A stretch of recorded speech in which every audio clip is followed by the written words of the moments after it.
Welcome to The Favorites, the podcast, part of the Action Network. We are proudly presented by Bet365. I am Chad Millman, Chief Content Officer of the Action Network, and I am joined, as I am every episode, by my co-host, my companion, my compadre, my BFF, professional bettor, Simon Hunter. Hello, Simon. Can you hear me? Can you hear what I'm saying? I can, Chad. And Chad is alluding to I have swimmer's ear, people. I am one of the toughest podcasters in the world, toughing it out and being here to give you horrible football takes in the middle of July. Listen, this is what happens when you live the life of luxury. The injuries that happen when you're slumming it in Hawaii, you get swimmer's ear. It's true. And I just want to let the record show we're taking off multiple weeks so Chad can go on vacation, where I drove across country, moved to Hawaii, and never missed a show. So that just lets you know where I'm at and where Chad is at, that I can do all this, never miss a beat. Chad's going somewhere. I think what are you going? The northeast, northwest? I forget where you're going. Northwest. Chad needs some time off. So yes, a little bit behind the curtain. We are recording this at the end of June. It's obviously not airing until middle of July. It's what we call in the business an evergreen show. As this is airing, I will be in Bend, Oregon. really, Yeah, going to Bend, Oregon. are you doing any thing with like Prefontaine, anything with Nike, or just going to check out Well, Oregon? I'm going to run across country because I'm in that good a shape, and I'm just going to end in Bend. No, my sister has a house in Bend, Oregon, so we're going to go hang out with my sister and her family for a week. You definitely got to do the national parks, right? There's a bunch of really good national parks by there. We're gonna do everything you can do that involves nature in Bend, Oregon, because when people think of me, they think outdoorsman. I do. And so we're gonna do that. We're also going to Seattle for a couple days. My kids have never been to Seattle. We like to enjoy everything that this great country has to offer. God bless America, Chad. God bless America. All right. Listen, last offseason, Simon, you and I ranked our top 10 quarterbacks into 2022, along with our friend Colin Cowherd from The Volume, our friends at The Volume.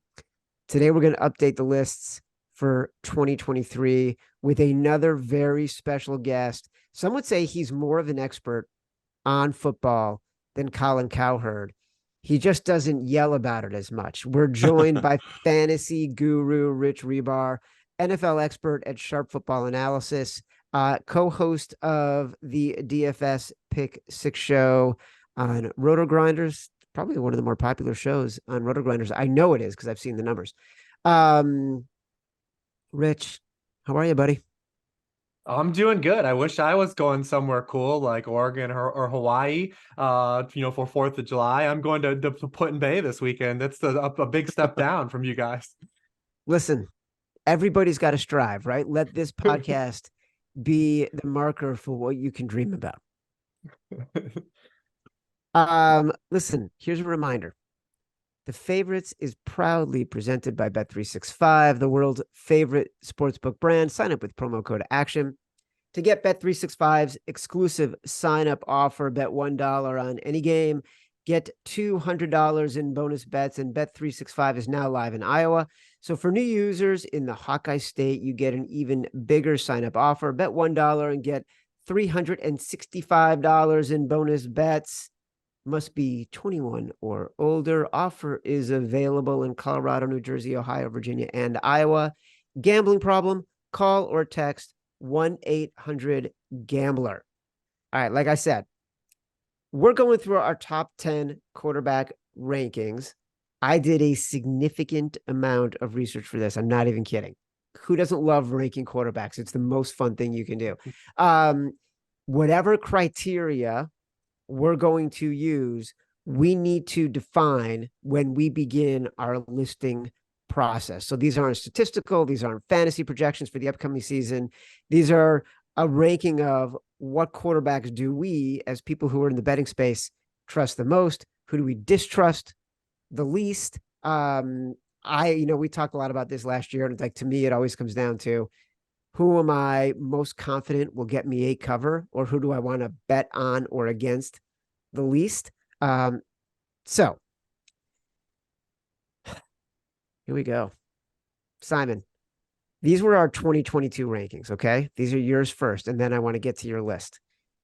You had Josh Allen, Patrick Mahomes, Aaron Rodgers, Tom Brady, Justin Herbert, Joe Burrow, Matthew Stafford, Russell Wilson, Deshaun Watson, Kyler Murray. Tell me your 2023 list and remind everybody, what is your criteria? I mean, other than the fact that we're just doing this because it's the middle of July and it's got to be a talking point, I try to make it so that it's weighted against my biggest value towards the line, right? That's what I did last year. It was like, okay, who has the most weight towards their line for their specific team?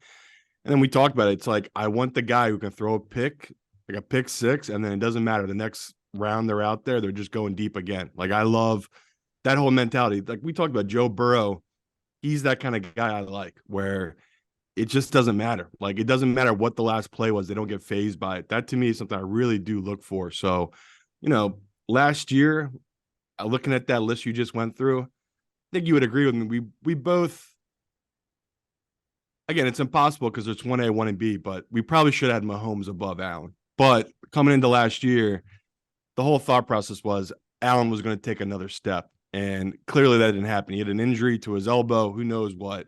And Mahomes went on to win a Super Bowl. So I would say both me and Chad probably have a little bit of regret making Allen our number one QB. It probably should have been Mahomes, but I still think they're just both right there. Like, even after last season, I still think Allen's going to bounce back this year. And, we all expect Mahomes to be the best. So how should I start, Chad? Should I start 10 down?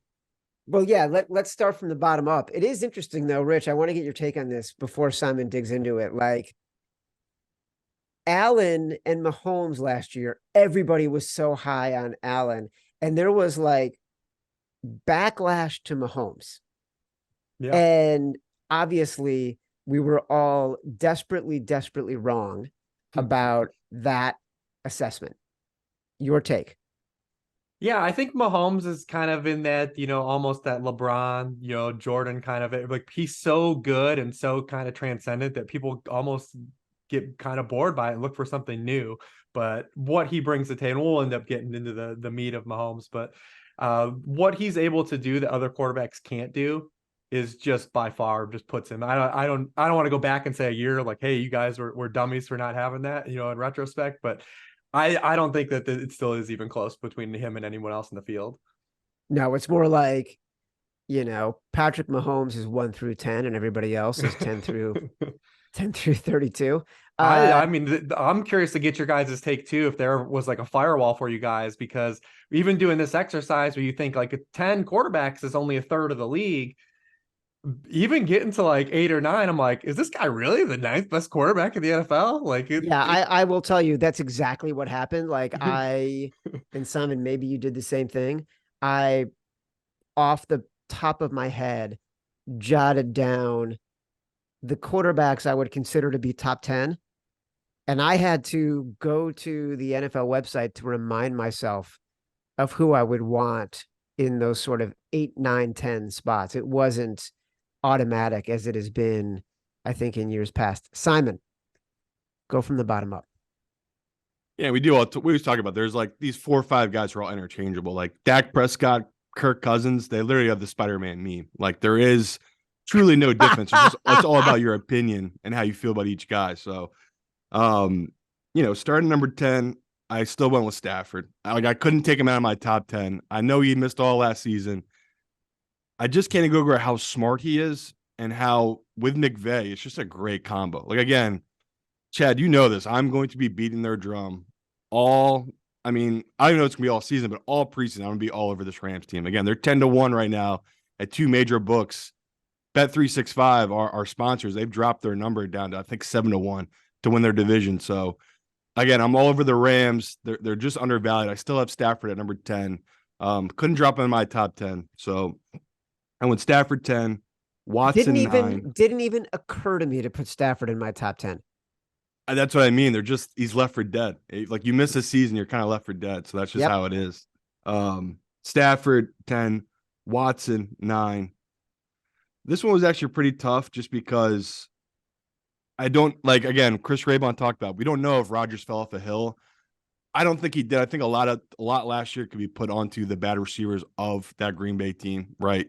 I think I saw some stat. He had one of the worst deep balls in all football last season, Rodgers.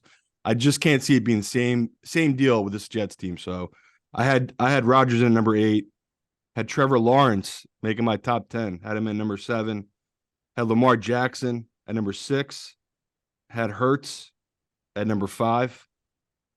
That's where things got a little tricky for me because I love Hurts, but I just can't get over Herbert's tape, man. Like anytime I watch Herbert's tape, it's just, I love the kid so much. So I had Herbert over Hurts, had him at number 4, had Joe Burrow at number 3, had Josh Allen number 2, and had Mahomes at number 1. So it kind of felt like a list where I wanted to get Hurts higher.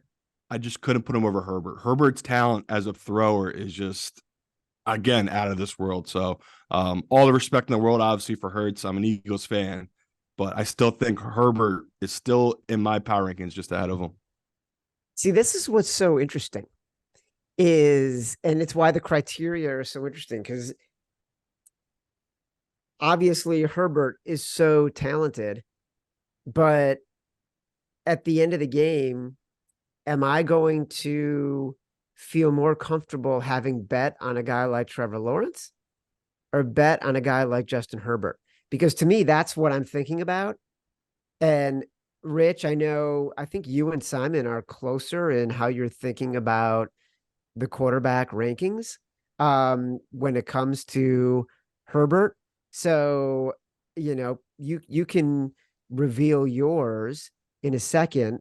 But that you hit the crux of the issue there, Simon, and that Rich also alluded to. Like outside of that first 5, 6, 7, it's really hard. And even at that 4, 5 spot, it's really hard. I think we're all going to end up with a combination of Herbert, Lawrence, Hurts in that same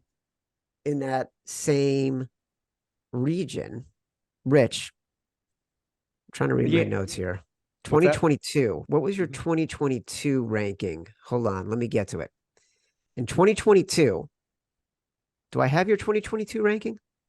No, I wasn't on the show. No, I don't have it, but I didn't know if we put it in our notes that we were just going to refer to that as well. So I don't have a 2022 rating for you. Well, in retrospect, they were all accurate 1 through 10. Yeah, I can imagine. No, it is fun to see how these things change year over year. But my criteria that I used for this, kind of little exercise was basically you're giving me my choice to rank the quarterbacks to win a Super Bowl in isolation in just 2023 football. I'm starting a team, so independent kind of their situations and stuff, which we'll get into as we talk about the quarterbacks. But that's how I use the criteria. I can pick a guy just to win in 2023. I'm going to build my team around that. Where would I start? So I'll go 10 through 1, 2. And same thing, I got to the bottom, and I thought I was going to be the only one that had Deshaun Watson, but I have Dak Prescott 10, Deshaun Watson 9. I think with Watson, it's one that could look really, really dumb in hindsight, but you have to really kind of go back to Dante Culpepper to have a quarterback that started his career as good as Deshaun Watson and then just was never good again. And even Culpepper was a little older, had a severe knee injury, lost Randy Moss. But I mean, Deshaun Watson was so good his first 5 years in the league. He's only going to be 28 in September. Like, I'm still just going to have a little bit of blind faith. And if he blows up in your face, then we'll turn tides and he's off everyone's list next year. I did have Aaron Rodgers 8. I kind of agree. It feels so much like the Tom Brady situation, right? Where Rodgers just looked checked out at times last year. He was kind of almost like had a foot out of the door at the organization, needs a fresh start. The Packers were 3rd in the NFL in drop passes last year. I still have him. I still think it reminds me too much of the Brady situation. Then I have Lawrence. Lawrence was the toughest guy for me because I felt like I'm low, but I am still high on him. I just value the QB mobility, like guys. So I have Lamar Jackson next, then Jalen Hurts, who I would love to have higher too. But then I have Herbert, Burrow, Josh Allen, and Mahomes. Wow, you and Simon, same as Mahomes, same on Allen, same on Burrow. same on Herbert, same on Hurts, same on Lamar, same on Lawrence. You have the exact same top 10, except for you have Prescott and you have and Simon has Stafford. I That's would say fascinating. he's a better. I would say most bettors have it power rated that way. I think Lamar is probably the toughest guy. I think if you're talking about just even using my criteria because of even if you want to count Hurts, just because I mean, we haven't seen those guys. If I'm using my criteria of winning a Super Bowl, if I'm trailing by 10 points in the fourth quarter, do I have faith in either of those guys bring me back as a passer? And I think that's still kind of the question that is surrounding and orbiting those two guys. But playing with a lead, those guys are amazing. I mean, Jalen Hurts had 22 dropbacks trailing in the fourth quarter all of last season. Like as great as the year was, like we still didn't see a scenario where like he had to really come back. Because the Colts game was kind of really it during the regular season. But that's kind of like the two question mark areas, right? Like if I'm down 10 in the fourth quarter of the Super Bowl, are either of those guys gonna rally me back with quick passing drives? Simon, I take offense to the fact that you said he's a better. That's how all bettors are looking at this. You should take offense to it, Chad. This is a true story, Rich. Last season, I bashed Russell Wilson for 4 months, and Chad came in here on September 1st and made them his number 1 seed, Denver. And I literally told the guy for 4 or 5 months, stay away from Denver. And Chad came in on our first pod for before the season started and said, I like Denver as the 1 seed. So I love throwing shade, Chad. Listen, before I get to my list, let me remind you guys, you've heard me talk about Game Time so often on the podcast. It's the fastest growing ticketing app in the United States. I love Game Time. Honestly, I use it all the time. And if you're looking to get out to a pro or college game or even a concert, Game Time has amazing last minute deals or tickets to all of these. I'm actually opening Game Time right now from my house here in Connecticut, all over the board. I can get Yankees tickets, Mets tickets, any event you want to go to in your area. You can check it out for low prices, no matter where you live. Download the Game Time app, get out and have some fun this week. You deserve it. And you can redeem code favorites for $20 off your first purchase. Terms apply. Again, just download the app and enter code favorites for $20 off. Download Game Time today. Last minute tickets, lowest price, guarantee. All right. First, we'll do my 2022 rankings. At the bottom, I had Kyler Murray. Didn't go well. I had Matthew Stafford. Didn't go well. I had Aaron Rodgers. Didn't go well. I had Justin Herbert. Probably a little bit too low. I had Joe Burrow. I had him at 6. Probably a little bit too low. I think I had Russell Wilson. He was at 5. And yes, while I was reading this list and it said Wilson, for a second, I forgot which Wilson it was. And I'm like, did I really have Zach Wilson at number 5? Then I remembered last second it was Russell Wilson. Tom Brady at 4, Deshaun Watson. I went big. I went on Deshaun Watson at number 3, Patrick Mahomes at 2, and Josh Allen at 1. So that is a terrible, terrible list. We can look back on that. We can laugh, because if we can't laugh at ourselves when we're ranking quarterbacks, what can we do? You like to swing for the fences, Chad. That's why I love you. Yeah. I do. I go big. Like, here's my theory. Back when, I was running ESPN the magazine, you'd have to do these stupid, like, Super Bowl predictions in your preview issues. And every single magazine tried to get it right. They would like try to choose one of the 2 best teams. And I would always say to our guys, let's just choose randoms. Like, worst case scenario, they don't win and nobody gives a fuck about what you were saying in September. Best case scenario, one of them makes it to the Super Bowl and you look like a genius and you can talk about it for the next 9 months until the season begins again. Middle ground is you picked like the same teams everybody else did. So who gives a fuck? Like, let's swing for the fences. Let's go for variance. Let's not play in the middle of the street. You know what I'm saying? Only thing in the middle of the street, dead armadillos. Oh, Chad. That's what my friends from Texas say. All right. So here is my top 10 going from number 10. Number 10. I'm laughing because I'm looking at Simon's face right now. Number 10. And remember, let me remind everybody. My criteria for this going into this season, who are the quarterbacks that I think will give me the best chance to cover? Either they're winning by a large amount and covering is a favorite, or when they have the ball, there's so much variance in their game. I've got a very good shot of them covering a spread. Number 10, Justin Fields. This is not a homer pick, Simon. This is thinking about, no, it's not. It's thinking about the game plan. It's thinking about his weapons. It's thinking about how they used him in the latter half of the year and what the opportunities are going forward in a much weaker division. Okay?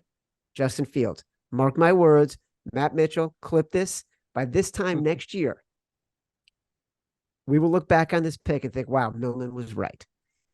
Number 9, surprised you guys didn't have this. Tua. On a team with a great coach, great offensive scheme that we think is going to be better this year, Tua gives me a great chance to cover. I don't want him to have the ball at the end of the game if I bet against him. 8, Lamar. Notice I do not have Aaron Rodgers in my top 10. Lamar. 7, Dak. 6, Jalen Hurts. 5, Justin Herbert. 4, Trevor Lawrence. And here's why I went, I went Herbert Lawrence instead of vice versa. I have more faith in Doug Peterson and his ability to put his team in a position to cover than I do Brandon Staley and the Chargers. 3, Josh Allen. 2, Joe Burrow. 1, Patrick Mahomes. Again, to your point, Simon, pick 6. I don't give a shit. I'm coming back on the field. I like Joe Burrow to give me a chance to cover more than Josh Allen. Rich, I'm going to let Simon continue to build animosity for my list. Please give me your take. I came in here prepared. You never know. I came in prepared to sword and shield Justin Herbert because it feels like the general public thinks he's overrated now. But I mean, this is the guy that threw 30 passing touchdowns his first 2 years in the NFL, the only quarterback to ever do that in league history. And everything that could go wrong for Justin Herbert did. How many quarterbacks could we swap in Justin Herbert's environment with the same injuries Justin Herbert had last year and still play as well as Justin Herbert did last year? I know how the season ended, but this is a guy that had a chest fracture in September. He had a torn labrum. Rashawn Slater, Corey Linsley, Keenan Allen, and Mike Williams played 20 snaps together, 20 the entire season. When he had Keenan Allen and Mike Williams on the field, it was only 175 dropbacks, but he would have been 3rd in the NFL amongst all QBs in EPA per play, 2nd in success rate. He would have led the NFL in completion rate. He would have been 2nd behind Patrick Mahomes in quarterback rating. This was a guy that basically the top 3 Chargers receivers were a running back in Austin Eckler, Josh Palmer, and DeAndre Carter. Those are the top 3 players that were on the field. What quarterbacks could we swap in for the Chargers last year and they would have been as good? The team would have been as good. I think it's a very short list. Yeah, I can't argue with that. But here's the problem. At the end of the day, he's beholden to the plays that are called fundamentally. And while they have a new Joe Lombardi's gone, so listen, let me get there. Let me get there. I know they have a new offensive coordinator. I have no faith in Brandon Staley as a head coach to put them in a position to succeed. I just don't. And so until I can see that, I am going to put Justin Herbert. Because remember, I'm not thinking just quarterbacks. The criteria is think about the quarterbacks that I'm going to be most comfortable betting in. Quarterbacks are oftentimes victims of their environment, or they are products in a successful way of their environment. Justin Herbert so far has been a victim of his environment in terms of covering the point spread. Simon. Before we even start, I just want to say to Simon, I don't like your look.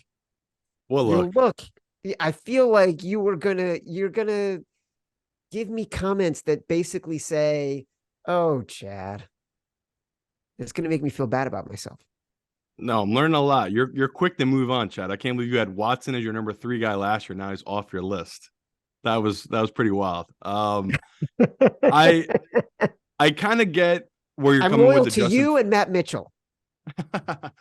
I get where you're coming with Justin Fields. Again, that it's definitely a homer pick, but it's also you're projecting out where it's like, yeah, if Fields take that next step like Hurts did, I could easily see him being number 5 or 6. Like the kid is probably the most gifted athlete in the league until maybe Anthony Richardson steps on the field. So it's not that shocking you're so high in Fields. My issue with Dak Prescott is he's had 7 full seasons in the league. Every year he either has above average defense or above average offense. He has played in 0 conference final games. You can't just keep blaming the coaches, the players. That some of that's to fall on Dak. So I think it's the part of the Cowboys bias, right? Like you'll hear people again, it will never make sense. They'll be like, "You think Tony Romo is a Hall of Famer?" It's like, what? No. Do you think Dak Prescott's a top 5 quarterback? No, I don't. And I didn't have him in my top 10 just because he's disappointing me with what he's had around him and what he's done over the last couple of years. And the Tua one, again, I get where you're coming from. My issue with Tua is it seems like there's a couple of defenses that could just scheme him out. Like the Jets really took him off his game when they played against them last year. The 49ers, I know for a fact you remember that game, Chad. The 49ers were, I believe it was 3.5, 4-point favorites. Everyone in their grandma was pounding Miami, right? All the money was pouring on Miami because Brock Purdy was a starter for the 49ers.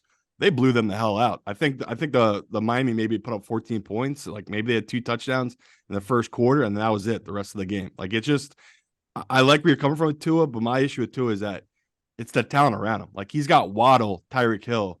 We just talked about Herbert. You put Herbert on that Miami team, I cannot see them having the same issues they had last year, that Chargers team. So, Tua, Dak, Justin Fields, those 3 guys you have in there.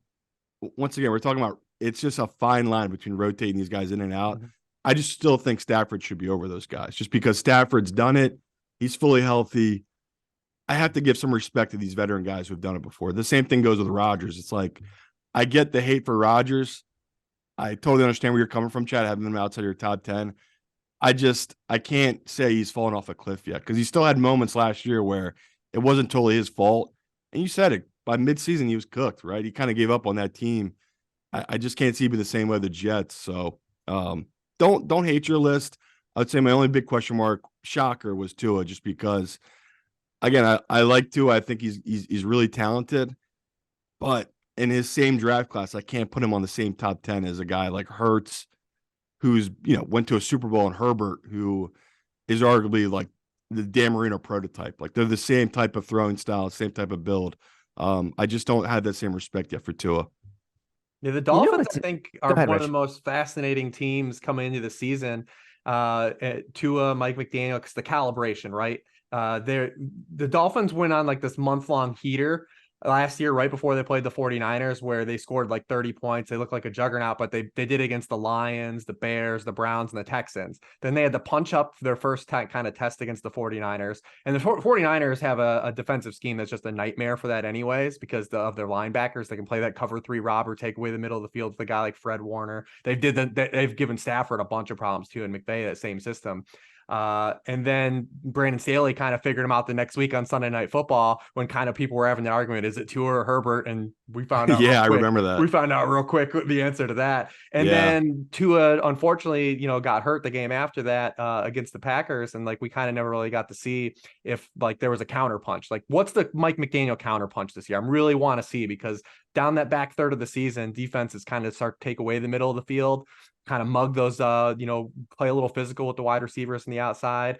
So I'm really curious to see how the Dolphins kind of counterpunch, pull that jewel out, take a little beat, and see what they kind of come back and cook in the lab this offseason. But the Dolphins are fast because they loaded up on defense. So I'm really curious to see how the Dolphins look this year.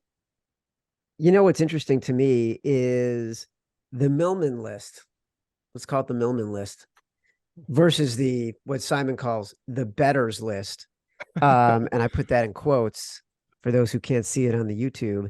The Millman list is much more about projections, and the betters list is much more about past performance. And to me, that's interesting because bettors normally are thinking about projections. They're not thinking about, okay, what is the recency bias that will influence my list? So I don't know. I kind of feel like Millman's probably right here. I would say it feels like you're a year early. Feels like you're wishful thinking on your list, where I'm just, again, not that I think Stafford is going to take a huge leap this year, but I still just think he's just a guy that's always going to be disrespected. He was disrespected on the lines. I was one of the haters, right? I used to be like, this guy's never won a playoff game. Now he's just going to the Rams and he's going to win a Super Bowl. He fucking did. So I got to give the guy his respect. He's just one of the smarter players in all of football. So I love your upside list. I'm just going with the old guard for now on my list. Rich, I didn't do you think I'm even too really early? factor betting in, so it just kind of fell that way. I know this is a betting podcast, but I'd thought about it from like if I can start a team with one of these quarterbacks to go all the way, like structurally, I can build around these players. To me, it was hard for the Burrow, even Herbert, man, because I think if you swap them to, like, man, Herbert could be just as good on the Bengals, right? Like. Yeah. And really like Burrow has the one bugaboo that like is really hard for me to kind of get over. Is that the lack of sack avoidance, right? This is why Mahomes is such a demon, right? So on pressures, Mahomes has only been sacked on 11% of his career pressures. Since he entered the league, the NFL average is 20%. Justin Fields is 33%, by the way.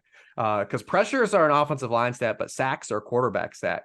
And sacks are essentially a turnover. It's the next worst thing. Over the past 5 years, if you take a sack on a drive, you score a touchdown at a third of the less rate on drives when you don't. And then you even score points, even kicking a field goal on half. You have half the success rate of even kicking a field goal on that drive. So, I mean, that's what makes Mahomes such a demon, right? And Burrow, the one kind of flaw in his game is he takes a ton of sacks. He eats a lot of sacks. But to me, they always, like, I said, joking before the show we came on the air, I'm an 80s baby. And Herbert and Burrow remind me so much of Montana Elway growing up. Burrow is just that guy. He doesn't have all the physical tools, but he's just athletic enough. He's such a great feel for the game. He's got that Montana, and Herbert is that Elway. Like he's more athletic. He's got a stronger arm, but we'll make a mistake or two. But that's how I go back to. They're like the modern Montana Elway. Wait, say that stat again for the sacks. So explain it, because that's amazing, and I didn't know that. Yeah, I'll give you the exact data. So over the past 5 years, if you take a sack on a drive, NFL teams have only scored on 22.6% of their drives. When you take a sack on any down, if you don't take a sack on a drive, your scoring rate goes to 40.8%. So you cut in half. To score a touchdown on per drive, teams that have taken a sack have only scored a touchdown 8% of drives. 8% over the past 5 years. If you don't take a sack, you've scored a touchdown 26% of drives, almost triple. You tripled your odds. You punt on 52% of all drives to the sack. You punt on 33% of all drives without a sack. That's what makes Mahomes such a demon, the sack avoidance stuff. And that's probably my biggest question with Fields, moving forward, is just, how many negative plays. If you look at the Bears last year, when Justin Fields wasn't sacked on a drive, they were 12th in the NFL in scoring rate per drive. It's extremely impressive, right? Like, you don't think about it with the offense, the lack of offensive weaponry they had, but they were 31st in the NFL on drives. Justin Fields did take a sack. So like that's a part of his game he needs to clean up. Adding Darnell Wright, adding Nate Davis, like, it's going to improve the offensive line, but of not converting pressures into incompletions or throwaways or positive plays are something he just has to make that next jump in. Wow, that is an amazing stat. I love that. Yeah, and Burrow's at 27% for his career. Like I said, NFL average is 20%. That's kind of the one flaw in his game. But man, Burrow's so fucking cool. Well, that to me, like, of our top three, I go Allen, Burrow, Mahomes. You guys both go Burrow, Allen, Mahomes. Why do you have Burrow underneath Allen, Simon? A bunch of reasons. I guess the main one is still the Allen running threat. We've never seen anything like this, where this guy can take on a linebacker. Like, there's no other quarterback. I guess Cam Newton was the other guy, but it's just Josh Allen doesn't want to be the guy. Like, he already talked about, he's gonna try to run less this upcoming season. But that is just the ultimate weapon. We've just seen it time and time again. That team, the Bills, when they need plays made and Josh steps up. Again, I love Joe Burrow, but I feel like There's a couple of things missing in Joe's game, and the biggest one is holding on to the ball too long. Where when Josh Allen holds on to it too long, he's usually breaking it for 10 yards. So, again, I was actually close to flipping Herbert and Burrow. Like, they were really close to one another in the sense that Herbert, I'd have to go back through my notebook from last year, but I going into week 17, no quarterback was in more 3rd and 7s or longer and converted more than Herbert. So, again, they had terrible coaching. They would literally first down run into the middle of the center. Second down, he would take some deep shot. It would be incomplete. And it was always 3rd and 8, 3rd and 7 for Herbert. If they can get a functioning offense like the Eagles ran, Eagles were always in 3rd and 3, 3rd and 4. Tons of options. You have a guy like Hurts. You have that kind of same kind of feeling with Herbert. Like, Herbert can run. He's a good athlete. There's plenty of stuff you can do with him on short downage where he was in a lot of bad situations last year. With Burrow, again, they had a rough start to the season. We talk all the time, Chad. This guy has incredible weapons, right? He probably has you argue, the 3 best receiving core in football last season. And we expect them to be just as good this year. So with Burrow, again, I'm not trying to be down on him.